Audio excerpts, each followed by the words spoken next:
నారాయణ నారాయణ నారాయణ నారాయణ నారాయణ నారాయణ. ఓం నమో నారాయణాయ. మనం అత్యద్భుతమైన దివ్య దేశాల గురించి చెప్పుకుంటున్నాం కదండి.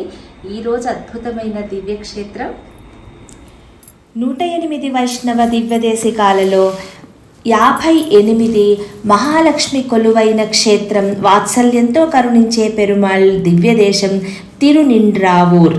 తిరు అనగా మహాలక్ష్మి, నిండ్రా అనగా నివాసమున్న, ఊర్ అనగా ప్రదేశం. అందుకే ఈ క్షేత్రాన్ని తిరునిండ్రావూరుగా పిలుస్తారు. మూలమూర్తి భక్తవత్సల పెరుమాళ్, ఉత్సవమూర్తి భక్తరావి పెరుమాళ్. తాయారు ఎన్నై పెట్ర తాయార్ అంటే నన్ను కన్న తల్లి అని సముద్రుడు పిలిచాడనమాట. ఉత్సవ తాయారు సుధావల్లి నాచ్యార్. విమానం శ్రీనివాస విమానం, ఉత్పల విమానం. తీర్థం వర్ణ పుష్కరిణి, స్థలవృక్షం పారిజాతం. క్షేత్రం శ్రీనివాస క్షేత్రం, వరాహ క్షేత్రం, శుక్రక్షేత్రం. చెన్నై చుట్టుపక్కల ఉన్న 7 దివ్యదేశాలలో మొట్టమొదటిది, 108 వైష్ణవ దివ్యదేశాలలో 58వది.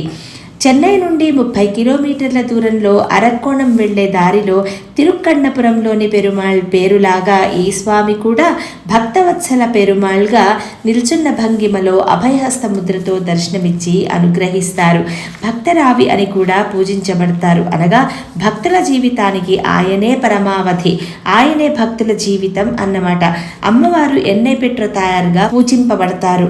స్వామి కుడి చేతిపై మాం ఏకం చరణం వ్రజ అని రాసి ఉంటుంది. స్వామి 7 అడుగుల ఎత్తులో కళ్యాణ భంగిమలో కుడి చేతిపై నన్నే ఆశ్రయించుము అని రాసి ఉన్న భంగిమలో దర్శనమిస్తారు. రామానుజాచార్యుల వారు 2 పాశురాలతో మంగళ శాసనాలు చేసిన దివ్యక్షేత్రం. శుక్రవారాలు జరిగే లక్ష్మీ యంత్ర పూజ అత్యంత సుప్రసిద్ధం. సంపదనలను సగే ఈ లక్ష్మీ యంత్ర పూజ అందరూ శుక్రవారాలు నిర్వహిస్తారు. సముద్రంలో ఆదిశేషుని మీద శయనిస్తున్న పెరుమాళ్ను సేవిస్తున్న అమ్మవారికి సముద్రుని ప్రవర్తనలో ఏదో మార్పు కనిపించడంతో అక్కడ నుండి అమ్మవారు ఈ ప్రదేశానికి వచ్చి కొలువయ్యారు. సముద్రరాజు వచ్చి ప్రతిమాలిన అమ్మవారి మనసు కరగలేదు. అప్పుడు సముద్రుడి పెరుమాళ్లను వేడుకున్నారు, ఎప్పుడు అమ్మవారు కరుణిస్తారు అని. అప్పుడు బ్రహ్మ వచ్చి, నువ్వు వెళ్ళు, నేను పెరుమాళ్లను అడుగుతాను. పెరుమాళ్ళు అడిగితే అమ్మ కాదనరు అని చెప్తారు. అమ్మ అంటేనే అడిగింది ఇస్తారు కదా, దీవెనలు ఇస్తారు అని చెప్తారు. దాంతో ముందు మనసు కరగకపోయిన తరువాత నన్ను కన్న తల్లి అని ప్రార్థించిన సముద్రుడి ప్రేమకు లొంగి అమ్మవారు తిరిగి వెళ్తారనమాట. ఏ ఆళ్వారులు మంగళాశాసనాలు చేయని దివ్యదేశంగా భావిస్తారు. ఒకసారి తిరుమంగై ఆళ్వారులు ఇక్కడికి వస్తారు. కానీ పెరుమాళ్ అమ్మవారిని ప్రేమతో చూస్తూ ఉండిపోయి ఆళ్వారుల రాకను గమనించరు, ఎటువంటి ప్రాధాన్యత ఇవ్వకపోవటంతో తిరుమంగై ఆళ్వారులు ఎటువంటి పాసురాలను ఆయన మీద రచించలేదు. అయినా దీనిని దివ్యదేశంగా పరిగణిస్తారు. ఒక్క ఆళ్వారులు మాత్రమే విచ్చేశారు. అందువలన అమ్మవారు తిరుమంగై ఆళ్వారులు తిరునిండ్రావూరు వదిలి వెళ్ళిపోయాక రాబోయే రోజుల్లో స్వామివారి మీద ఇది ప్రభావం చూపిస్తుందని గ్రహించి తిరుమంగై ఆళ్వారులు వెతకమని, తద్వారా ఆయనతో పాసురాలు రచించి తీసుకురమ్మని అడుగుదామనుకుంటారు. ఆయన ఆళ్వారులను వెతుకుతూ చివరికి తిరుక్కడమల్లై దివ్యదేశంలో కనుగొంటారు. ఇది మహాబలిపురంగా పూజిస్తారు. ఇప్పుడు తిరునిండ్రావూరు భక్తవత్సల పెరుమాళ్లను చూడగానే ఆయన వెంటనే ఒక పాసురాన్ని రచించారు. దాంతో పెరుమాళ్ వెనుతిరిగి వెళ్లారు. కానీ అమ్మవారు ఆ ఒక్క పాసురంతో సంతృప్తి చెందక ఇంకో పాసురం ఏది అని అడుగుతారు. ఒక్కటే ఇచ్చారు, తిరిగి వచ్చాను అని చెప్తారు.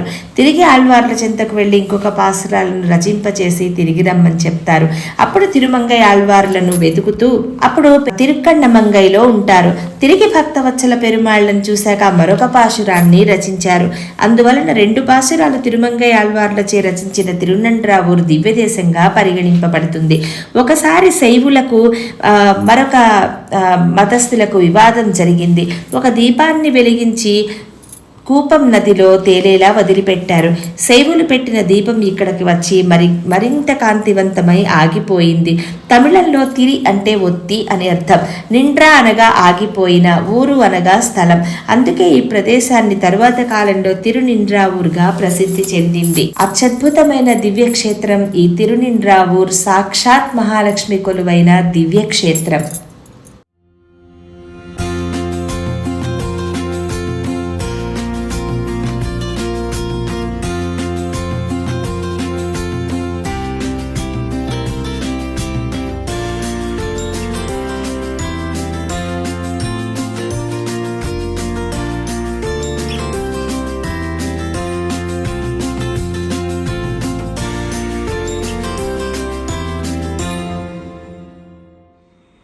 ఇదండి అద్భుతమైన స్థల మహత్యం, ఈ పుణ్యక్షేత్రం, ఈ దివ్య దేశం గురించిన పవిత్రమైన స్థల పురాణం. సో ఈ అద్భుతమైన దివ్యక్షేత్రాన్ని మీరు దర్శించండి, మీ అనుభవాలను మాతో కూడా పంచుకోండి. ఒకవేళ మాకు తెలియని ఏమైనా మంచి విషయాలుంటే దయచేసి తెలియచెప్పండి. ఓం నమో నారాయణ.